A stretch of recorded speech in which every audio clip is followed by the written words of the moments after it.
On est arrivé en plein midi, en plein soleil. On roulait depuis le matin, à l'aube, et la chaleur était arrivée avec le soleil. Sur la carte, on a vu le nom d'un petit village. Elle a voulu s'arrêter pour manger. On a bu à la fontaine. L'eau était froide. Elle m'a dit qu'un chat nous regardait. Mais à part lui, il n'y avait personne. Les maisons semblaient être vivantes, sans être habitées. On aurait dit des arbres. Le soleil tombait sur ses cheveux et les cigales faisaient comme le bruit de sa chaleur.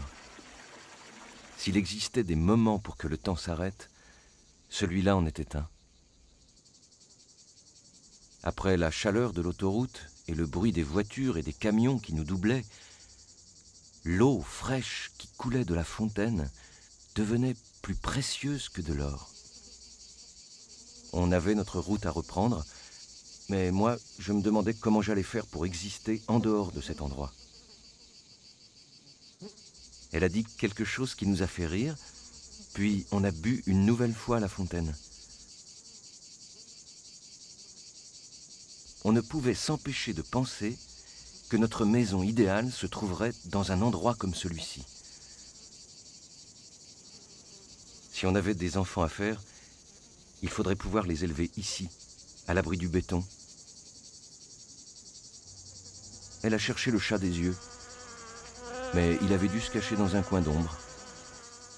Il ne restait plus que les maisons et nous, et le bruit de l'eau qui suffisait presque à me rafraîchir.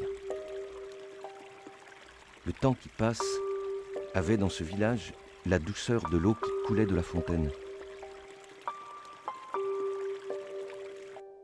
C'était un bruit qui couvrait le tic-tac des montres.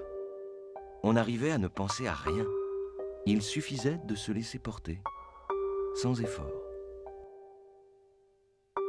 L'intérieur de la voiture brûlait comme les parois d'un four. En un instant, les vêtements se recollaient à notre peau et nos doigts collaient sur tout ce qu'on touchait, comme si on était pris au piège sur un papier tumouche. En partant, j'ai senti que je roulais sur quelque chose. J'ai compris quel était l'endroit où le chat avait trouvé de l'ombre. Je ne lui ai rien dit, car elle continuait à le chercher des yeux.